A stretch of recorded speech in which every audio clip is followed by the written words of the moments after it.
नमस्कार क्रांतिकारियों, स्वागत है आप सभी का आपके अपने YouTube चैनल स्टडी कैपिटल पर। तो कैसे हैं आप सभी और कैसी चल रही है आप लोगों की प्रिपरेशन। आई होप कि आप सब अच्छे होंगे और आपकी प्रिपरेशन भी अच्छी चल रही होगी। तो आज की इस प्रश्नावली में हम पढ़ेंगे प्रश्नावली 3.1 और प्रश्नावली 3.1 से पहले मैं पार्ट 1 और पार्ट 2 की जितनी प्रश्नावली हैं उनको सॉल्व करा चुका हूँ। आप लोग जाकर के हमारी प्लेलिस्ट में देख सकते हैं। तो जो हमारा पार्ट 3 है दो चर वाले रैखिक समीकरण युग्म, तो इसमें हम जानेंगे कि दो चर वाले रैखिक समीकरण युग्म क्या होते हैं। तो प्रश्नावली 3.1 इसका हम इसमें पढ़ेंगे पहला सवाल। तो हमारा पहला सवाल कहता है, आफताब अपनी पुत्री से कहता है 7 वर्ष पूर्व मैं तुमसे 7 गुनी आयु का था, कि 7 वर्ष पूर्व मैं तुमसे 7 गुनी आयु का था। अब से 3 वर्ष बाद मैं तुमसे केवल 3 गुनी आयु का रह जाऊंगा। क्या यह मनोरंजक है? इस स्थिति को बीजगणितीय एवं ग्राफीय रूपों में व्यक्त कीजिए। तो इस स्थिति को हमको बीजगणितीय एवं ग्राफीय रूपों में व्यक्त करना है। तो आइए देखिए, तो हल। तो हमको आफताब और उसकी पुत्री किसी की भी आयु ज्ञात तो है नहीं, तो अब हम उसको मानेंगे। तो माना आफताब की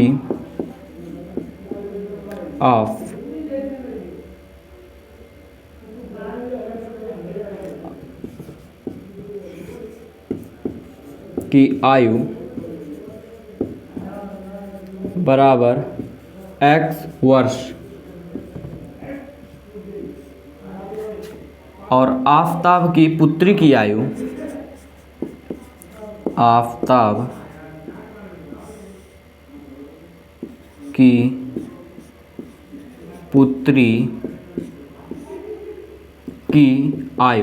बराबर 22 वर्ष। तो अब हमने आफताब की आयु x और उसकी पुत्री की आयु 22 मान ली है। तो अब हम देखेंगे इसकी जो पहली शर्त है हमारी, आफताब अपनी पुत्री से कहता है 7 वर्ष पूर्व मैं तुमसे 7 गुनी आयु का था। तो यहाँ पर हम लिखेंगे प्रथम शर्तानुसार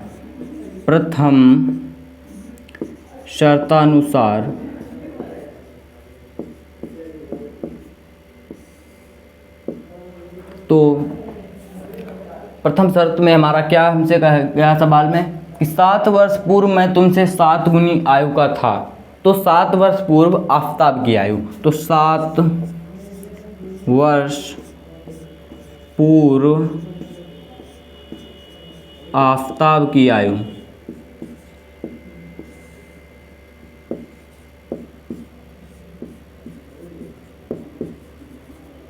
बराबर, तो आफताब की जो उम्र है वो है x वर्ष। तो 7 वर्ष पूर्व, अगर आपकी आयु अगर 20 वर्ष है, 7 वर्ष पूर्व तो आपकी कितनी हो जाएगी 13, माइनस 7 करेंगे तो x में भी अगर हमें अगर 7 वर्ष पूर्व अगर जाना है तो हम माइनस करेंगे। तो हमारी x माइनस 7 वर्ष जो है वो आ जाएगी 7 वर्ष पूर्व में। और आफताब की पुत्री की आयु 7 वर्ष पूर्व आफताब की पुत्री की आयु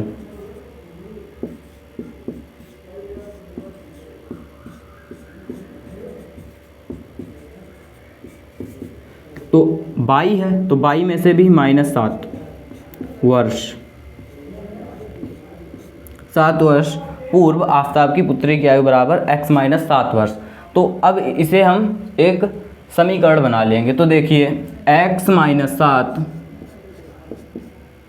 बराबर 22 माइनस 7, तो क्या बराबर है? नहीं है। 7 वर्ष पूर्व में तुमसे 7 गुनी आयु का था। हमारे जो आफताब हैं वो 7 वर्ष पूर्व 7 गुनी आयु के थे। किससे 7 गुनी आयु के थे? तो अपनी पुत्री से।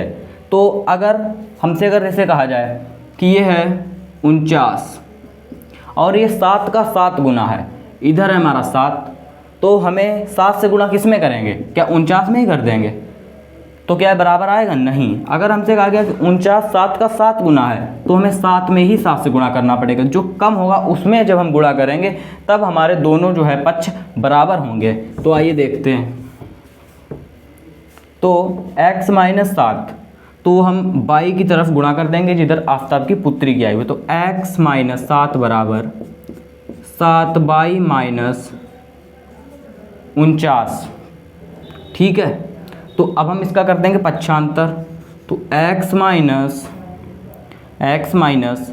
7y बराबर -49 प्लस 7, तो x माइनस 7y बराबर -42। तो ये है हमारा समीकरण नंबर 1। और अब हम देखेंगे दूसरी जो हमारी शर्त है। तो अब देखिए द्वितीय शर्तानुसार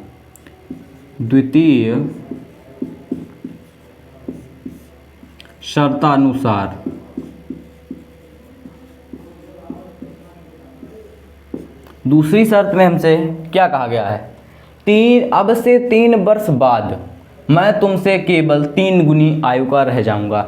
अब बात की गई है 3 वर्ष बाद, तो आफताब की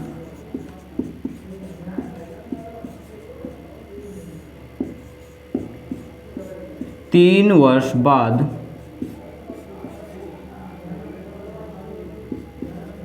आयु, तो अगर मैं आपसे कहूँ आपकी आयु जो है अभी है 15 साल, अब से 3 वर्ष बाद तुम्हारी कितनी होगी, तो तुम उसमें जोड़ोगे और बताओगे कि 18 साल। तो हम x जो आफताब की आयु है उसमें भी हम 3 जोड़ देंगे, तो हमारा x + 3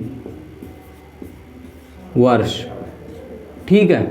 और आफताब की पुत्री की आयु, आफताब की पुत्री की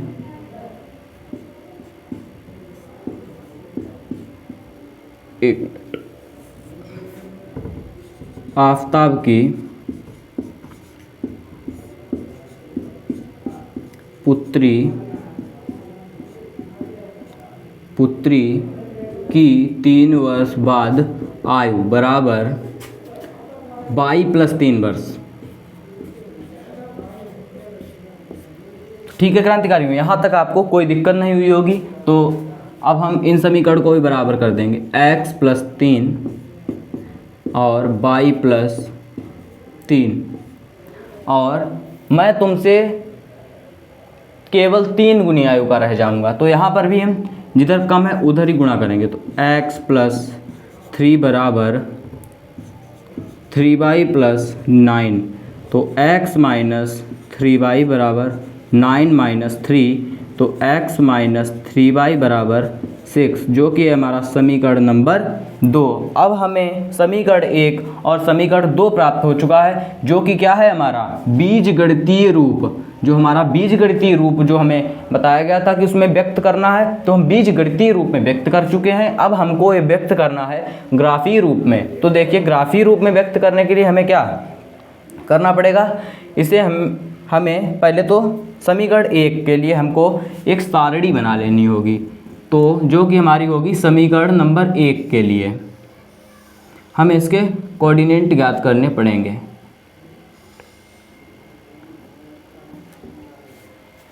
तो सबसे पहले तो हम लिख लेंगे x और y, ये बन रही है हमारी समीकरण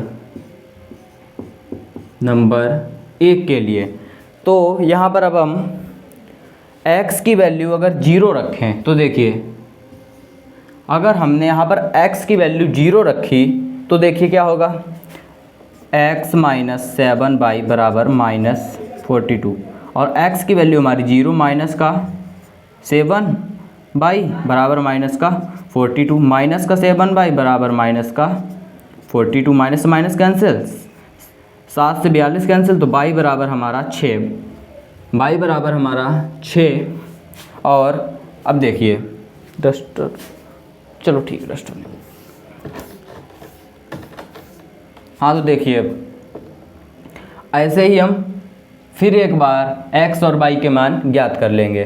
तो मिनिमम हमको 2 बार ज्ञात करना है। तो अब हम यहाँ पर अगर हमारा समीकरण है x - 7y बराबर -42, अगर हम यहाँ पर अगर y की वैल्यू अगर 0 रखते हैं तो x - 7 × 0 बराबर -42, तो हमारी x बराबर में जो आ जाएगा वैल्यू, हमारी x की वैल्यू आ जाएगी 42। तो y बराबर 0 और x बराबर हमारा -42, तो ठीक है। और ऐसे ही हमें समीकरण नंबर 2 के भी कोऑर्डिनेट ज्ञात करने पड़ेंगे।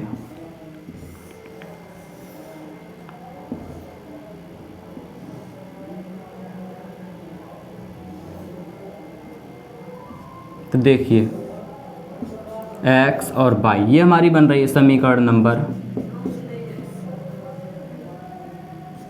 2 की, और ये है हमारी समीकरण नंबर 1 की। तो देखिए यहाँ पर अगर हम x की वैल्यू अगर 0 रख दें, x की वैल्यू 0, तो देखिए x माइनस 3y बराबर 6, x की वैल्यू 0 माइनस 3y बराबर 6, तो माइनस 3y बराबर 6 ये कैंसिल, तो y की वैल्यू हमारी माइनस का 2, y की वैल्यू हमारी माइनस का 2, और y की वैल्यू अगर हम यहाँ पर 0 रख दें, देखिए x माइनस 3 और y की वैल्यू 0 और बराबर 6, तो हमारा x बराबर में 6, ठीक है। तो y की वैल्यू 0 और x बराबर में 6।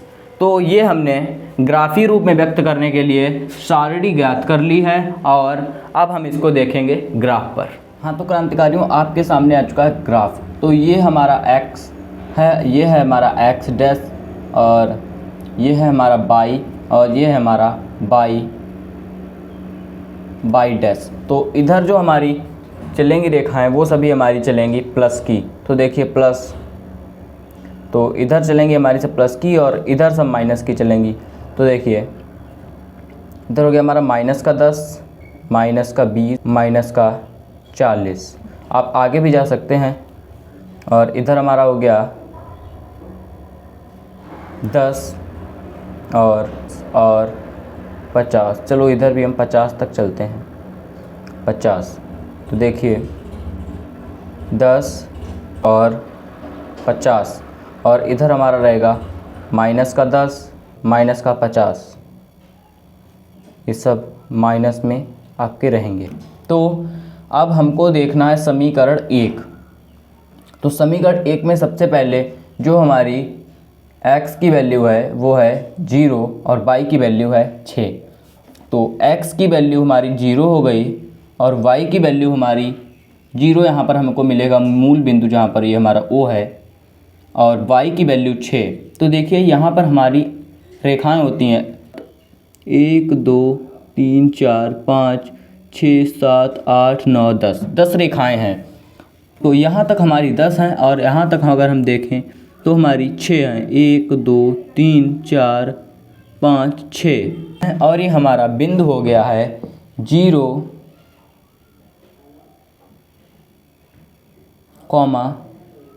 6।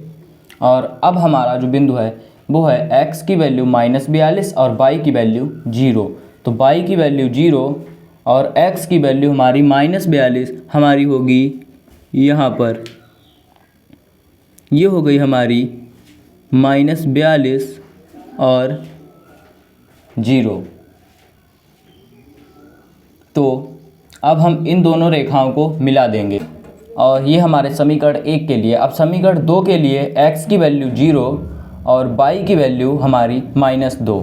तो y की वैल्यू हमारी -2 हमको कहाँ पर मिलेगी, नीचे की तरफ, और ये रही हमारी y की वैल्यू -2। ये बिंदु हमारा हो गया 0 और -2। और अब हमें x बराबर में लेना है 6। तो x बराबर में 6 हमारा ये बिंदु है, और y बराबर में हमको 0। तो हमको इन दो बिंदुओं को मिला देना है, और ये बिंदु जो है ये हमारा है बिंदु ये वाला 6, 0। तो ये आपका आफताब वाला जो तीसरे प्रश्नावली 3.1 का जो पहला सवाल है वो उसका ग्राफ सॉल्व हो चुका है। हाँ तो क्रांतिकारियों, देखिए इसका दूसरा सवाल। दूसरा सवाल हमसे क्या कहता है? दूसरा सवाल कहता है क्रिकेट टीम के कोच ने ₹3900 में 3 बल्ले और 6 गेंदें खरीदी। बाद में उसने एक और बल्ला तथा उसी प्रकार की 3 गेंदें ₹3900 में खरीदी। इस स्थिति को बीजगणितीय तथा ज्यामितीय रूपों में व्यक्त कीजिए। तो हल, माना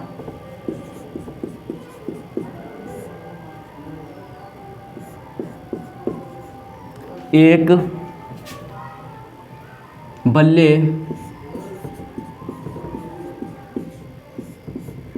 का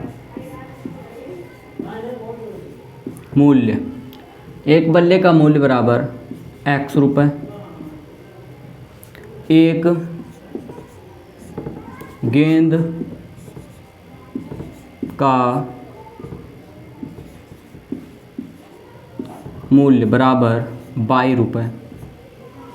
तो एक बल्ले का मूल्य हमने मान लिया x रुपये और एक गेंद का मूल्य 22 रुपये। तो अब देखिए, प्रथम शर्तानुसार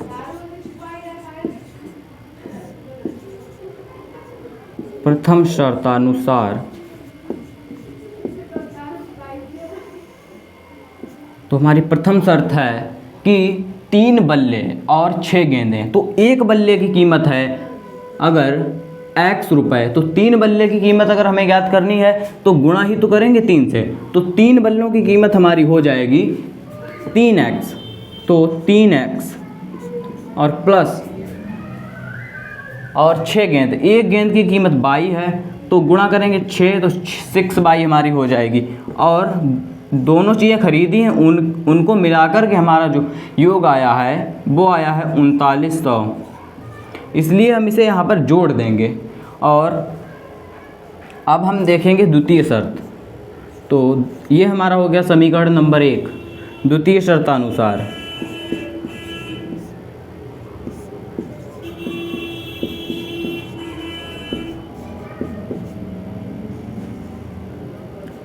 तो यहाँ पर हमारी दूसरी शर्त है कि एक बल्ला और 3 गेंदें। तो x + 3y बराबर 1300, ये हमारा समीकरण नंबर 2 हो गया। और अब हम देखेंगे जो हमारे सारणी हमारी बनेगी यहाँ पर। तो समीकरण नंबर 1 के लिए बन रही है, समीकरण 1 की है।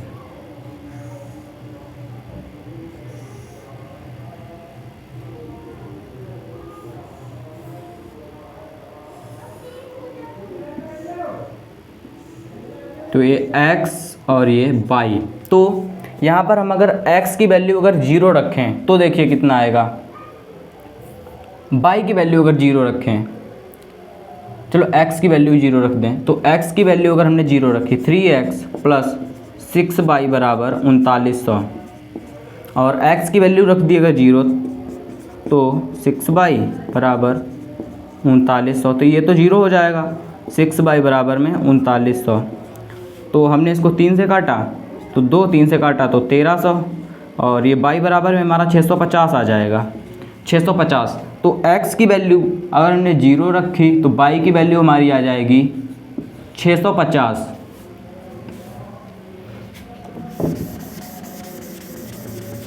y की वैल्यू हमारी 650। और अब हम समीकरण नंबर 2 के लिए भी नहीं, अभी तो हमें और ज्ञात करना है। तो अब की बार हम अगर y की वैल्यू अगर 0 रखें तो 3x + 6y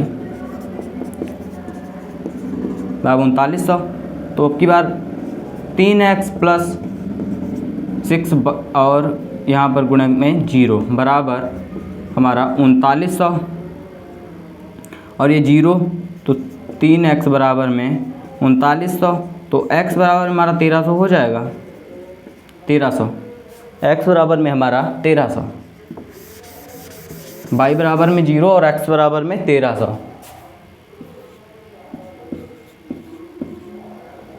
तो ठीक है क्रांतिकारियों, समीकरण नंबर 1 के लिए हमें ज्ञात हो चुका है। अब हम ज्ञात करेंगे समीकरण नंबर 2 के लिए। समीकरण नंबर 2 के लिए तो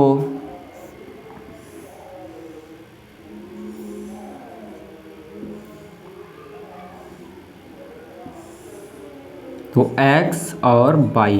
तो इसमें अगर हम x + 3y बराबर 1300 और y की वैल्यू हमने रख दी 0, तो ये हमारा हो गया 0 और ये बन गया 1300।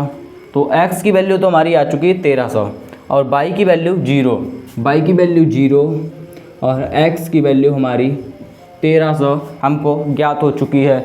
तो अब देखिए फिर x + 3y बराबर 1300। तो x की वैल्यू अगर हम यहाँ पर रख दें, y की वैल्यू अगर हम यहाँ पर रख दें 400, देखिए x प्लस 3 गुणे 400 बराबर में हमारा 1300। x बराबर में इसका पक्षांतर कर देंगे तो 1300 माइनस 1200, 400 गुणे 300 1200, और x बराबर में हमारा 100 आ जाएगा। अगर हम y बराबर में 400 करें तो हमारा x बराबर में 100 आ जाएगा।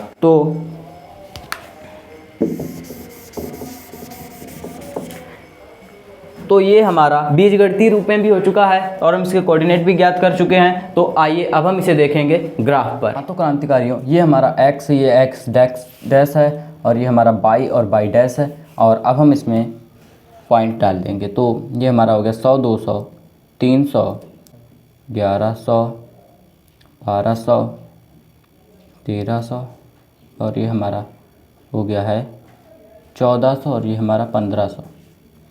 और उससे से इधर भी हम चलेंगे तो माइनस का 100 और माइनस 500, इधर हमारा 100 और ये हमारा 700, ये हमारा माइनस का 100, ये हमारा हो गया माइनस का 500। तो देखिए क्रांतिकारियों, पहले में हमसे क्या कहा गया है कि x बराबर में 0 और y बराबर में 650। तो x बराबर 0 और y का 650, तो देखिए कहाँ पर मिल रहा है हमको पॉइंट, ये मिला हमको पॉइंट। और दूसरा हमसे कहा गया है y का 0 और x का 1300, x का 1300 और y का 0। तो ये हमारा समीकरण 1 के लिए है और हमने इसको मिला दिया। तो ये हमारा समीकरण 1 के लिए हो गया। और अब देखेंगे समीकरण 2 के लिए। तो समीकरण 2 के लिए y बराबर 0 है और x बराबर 1300 है, तो यही बिंदु है हमारा। और x बराबर अब की बार 100 है, x बराबर 100 और y बराबर में हमारा है 400, तो हमारा बिंदु है ये बिंदु। तो अब हम इन दो बिंदुओं को मिला देंगे। ठीक है, ये हमारा समीकरण 1 के लिए हो गया और ये हमारा समीकरण नंबर 2 के लिए हो गया। हाँ, तो क्रांतिकारियों, इसमें हम इसके बिंदु भी डाल देंगे। तो ये हो गया हमारा 0 और 650, ये हमारा हो गया 100 और 400, और ये हमारा हो गया 0 और 1300 और 0, और एक बार हमारा ये हो गया फिर 1300 और 0। तो ठीक है क्रांतिकारियों। हाँ, तो क्रांतिकारियों देखिए इसका तीसरा सवाल हमसे कहता है 2 केजी सेब और 1 केजी अंगूर का मूल्य किसी दिन रुपये 160 था। 1 महीने बाद 4 केजी सेब और 2 केजी अंगूर का मूल्य रुपये 300 हो जाता है। इस स्थिति को बीजगणितीय तथा ज्यामितीय रूपों में व्यक्त कीजिए। तो देखिए इसका हल।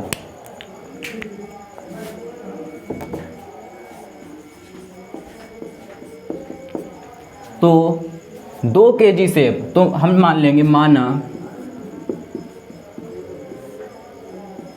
1 केजी सेब का मूल्य बराबर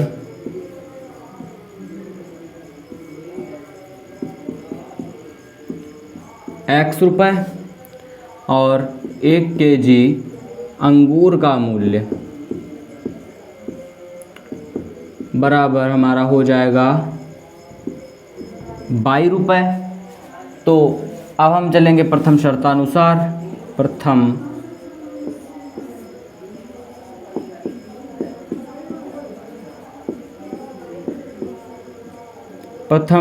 शर्तानुसार। तो प्रथम शर्त के अनुसार अगर 2 केजी सेब, तो 1 केजी सेब का मूल्य अगर x है तो 2 केजी का हो जाएगा 2 गुणे x, तो 2x, तो 2x, और उसी हिसाब से अंगूर का तो 1 किलो का है ही 22 प्लस 22 बराबर 160। और ये हमारा हो गया समीकरण नंबर 1। और अब हम देखेंगे द्वितीय शर्तानुसार।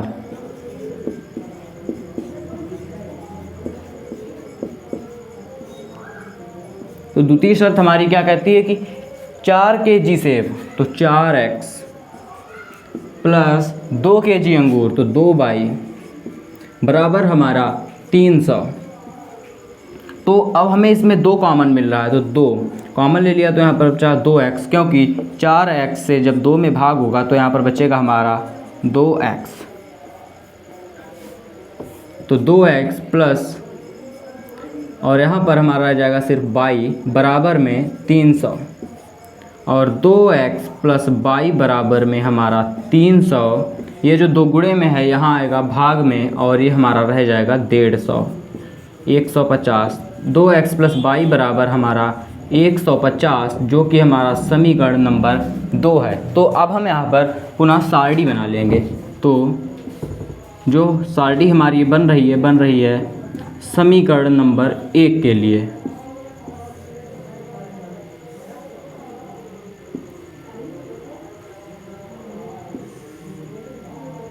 तो देखिए सारणी, तो सारणी हमारी कहती है 2x प्लस y बराबर 160। तो हम इसमें मान लेंगे 2x प्लस y बराबर में 0 मान लेंगे तो 160।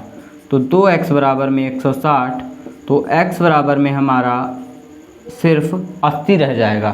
तो अगर y बराबर 0 है तो हमारा x बराबर में 80 रह जाएगा। और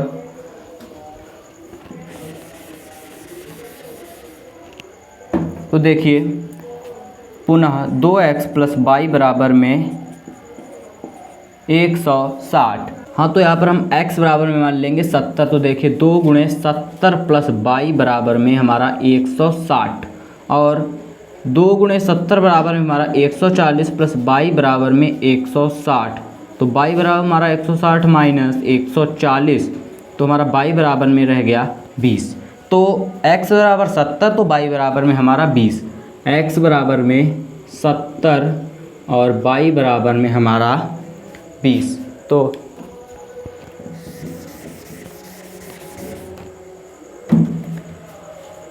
अब हम देखेंगे समीकरण नंबर 2 के लिए।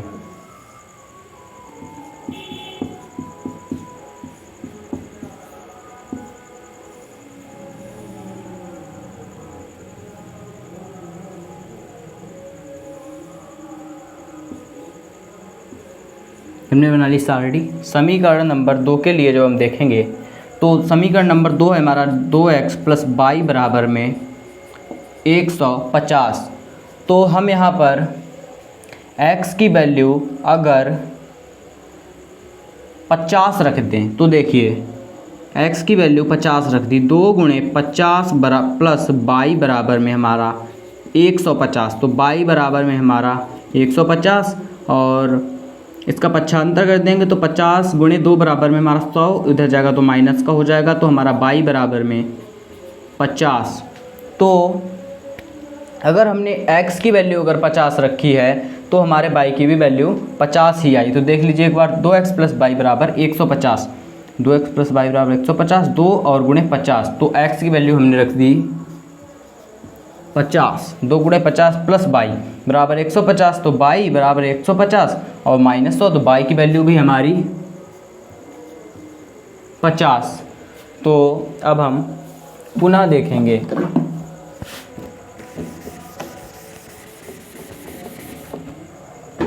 देखिए अब 2x प्लस y बराबर 150। अगर हम यहाँ पर x बराबर में अगर 60 मान लेंगे तो 2 गुणे 60 प्लस y बराबर में हमारा 150, y बराबर में हमारा 150 माइनस 120, y बराबर में हमारा 30, x बराबर में हमारा 60, y बराबर में हमारा 30। तो ये सारणी हमको जो है वो ज्ञात हो चुकी है। तो अब हम इसको देखेंगे ग्राफ पर। तो क्रांतिकारी ये आपका है x और ये आपका x डैश और ये आपका y, ये आपका y डैश। तो इधर हम चलेंगे तो 10, 70, 80 और 80 तक ही चलेंगे और इधर -10 और -40। इधर हमारा -10 और -40 और इधर अब हम चलेंगे तो 10, 20 और 60। तो अब देखिए हमारा पहला कहता है कि 80 और 0। तो x बराबर 80 जो कि ये बिंदु है और y बराबर 0। तो ये हमारा बिंदु हो गया 80 और 0। और अब दूसरा कहता है कि x बराबर 70 और y बराबर 20। तो y बराबर 20 और x बराबर 70, तो हमारा ये बिंदु है और अब हमको इन दो बिंदुओं को मिला देना है। तो हमने इन दो बिंदुओं को मिला दिया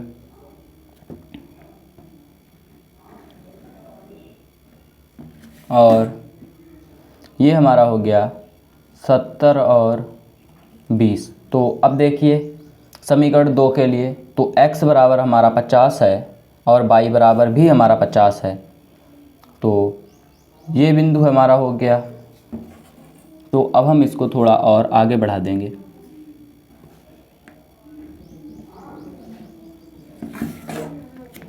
और ये हमारा बिंदु हो गया और अब हमारा कहता है x बराबर में 60।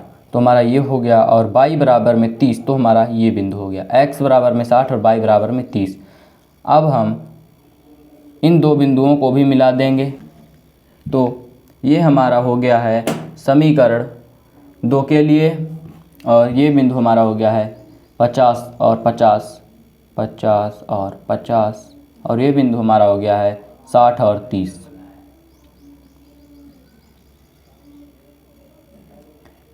तो ये क्रांतिकारियों आपका बनकर तैयार हो गया। तो क्रांतिकारियों जो हमारी प्रश्नावली 3.1 थी उसे हमने बहुत ही शानदार तरीके से समझा और उसके सारे सवाल हमने सॉल्व कर दिए हैं। अब आप इन सभी सवालों की पुनः प्रैक्टिस करिए और तब तक के लिए चैनल को सब्सक्राइब करके बेल आइकन को प्रेस कर लीजिए। वीडियो अच्छी लगी हो तो लाइक करिए, अपने दोस्तों को शेयर करिए और कमेंट करिए। मिलेंगे अगली वीडियो में।